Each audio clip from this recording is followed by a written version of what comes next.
In this bulletin, Canon and the aftermarket continue to fight on over printing supplies.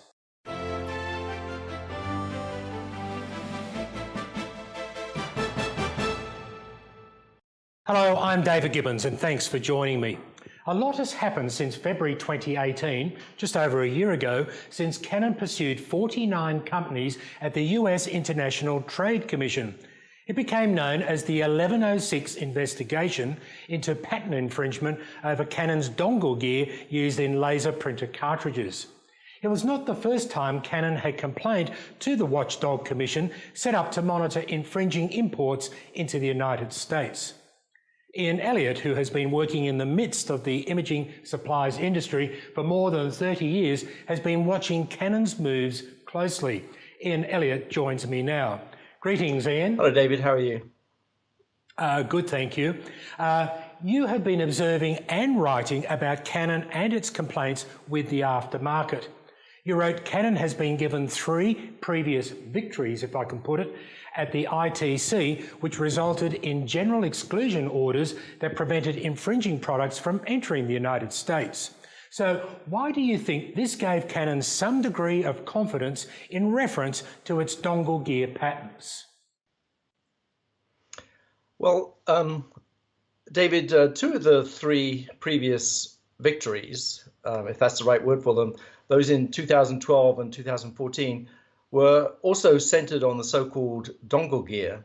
But the first victory back in 2010 investigation related to a different gear used on a different family of laser cartridges. So regardless, when you're 3 for 3 in ITC complaints, I imagine it left Canon feeling quietly confident that they would win a 4th victory.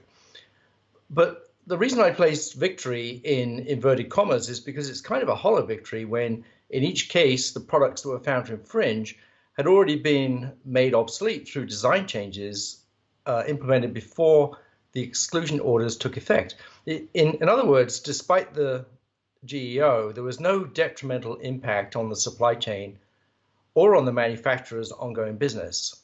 So in this sense, we have to ask, what did Canon win? The first ITC complaint back in 2010, as you said, included remanufactured cartridges, but the recent 3 battles in the ITC between Canon and the aftermarket has swung to new-built compatible cartridges, a different yet growing segment of the aftermarket. So why has Canon changed which sector it should pursue? Well, David, I think the battle may have moved over to new-build cartridges for 2 reasons. First, perhaps they are more vulnerable because the manufacturers operate outside the scope of the doctrine of permissible repair, which protects certain aspects of the remanufacturing process. And second, I believe it's because they represent a greater threat to OEM market share than remanufactured cartridges do. Remember, the market share for remanufactured cartridges is constrained by 2 factors. First, the availability of cores, and second, the cost. Neither of these constraints apply to new build cartridges. But you think Canon may be stretching itself here. Why do you believe it's a stretch for Canon to win its complaint, albeit they had 2 prior wins over the past 6 or 7 years on the same dongle gear?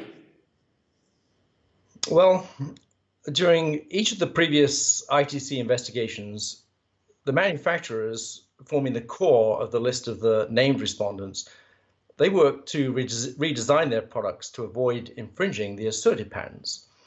During the 2014 investigation, their redesigns were presented to Canon as part of an effort to obtain an agreement that they did not infringe. And as we now know, the respondents were eventually able to reach some form of agreement to that effect. So at the end of the investigation, a general exclusion order was issued that prevented the importation of the disputed products, not the redesigned products. And then almost 3 years later, Canon obtained a group of patents that appeared to protect remarkably similar designs to those that the respondents had developed to help settle the 2014 dispute. Shortly after these patents issued, the latest, the 1106 ITC complaint was filed. Of course, this then became an intensely technical dispute with regards to whether the designs in the newly issued patents were infringed or not, or possibly even whether the patents were valid. In your blog, you raise an interesting point also about HP. So as we all know, HP uses Canon's technology under license in their printers and cartridges. HP probably has to remain very quiet and allow Canon to do its job. Yet, as you point out, HP has a much bigger market share and has probably been impacted the most by aftermarket products. And the other point you raise in your blog is that HP, now that it owns Samsung technology, may be less dependent upon Canon in the future. So please tell me about HP's role in all of this, given also their recent aggressive pricing strategy.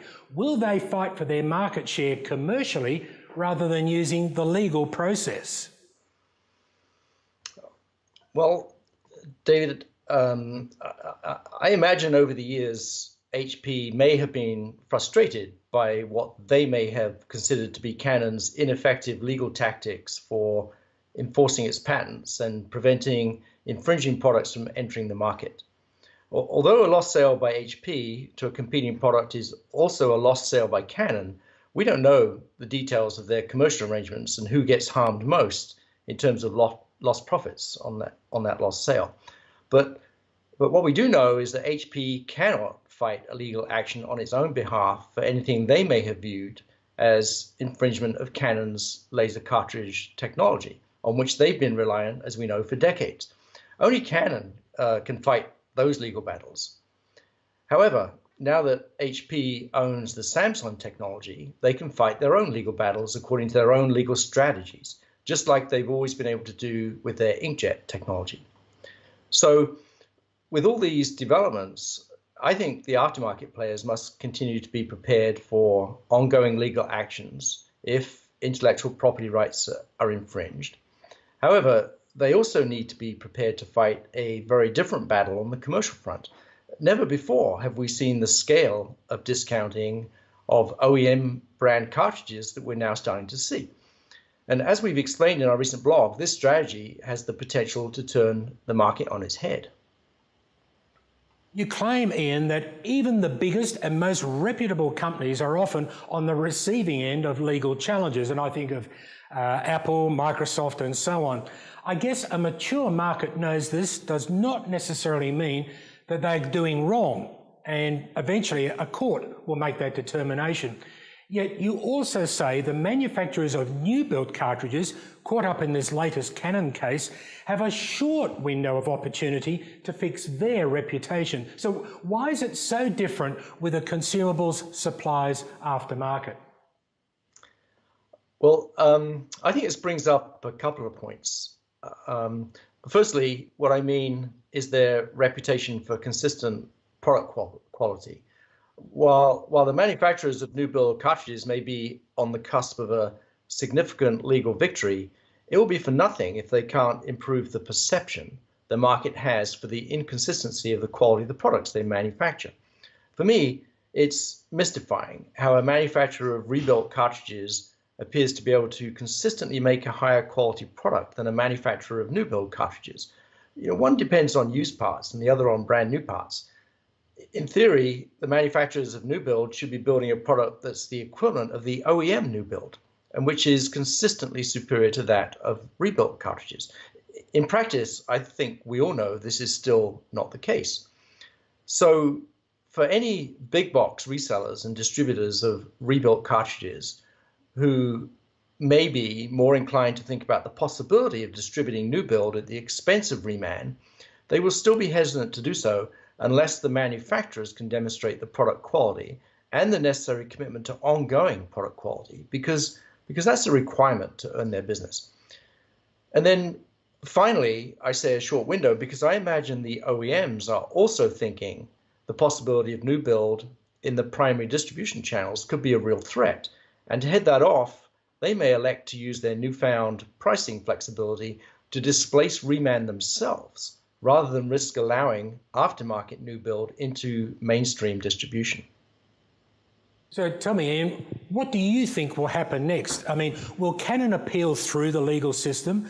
And why do you think their latest suit against LD Products on another matter, one of those named in the ITC investigation, came just 1 week after Canon losing at the ITC? Well, David, as we know, Canon has already filed a motion to argue the ITC findings, and the respondents have already filed their responses to Canon's motion. We can be sure of only one thing: this legal battle is not over yet. With regards to the latest complaint filed by Canon against LD Products, just for clarity, I should point out this is a district court action, not a new ITC complaint. But back to the main point of your question, there's a couple of things here. First, I imagine Canon's lawyers had prepared them for a loss in the ITC proceeding many months ago.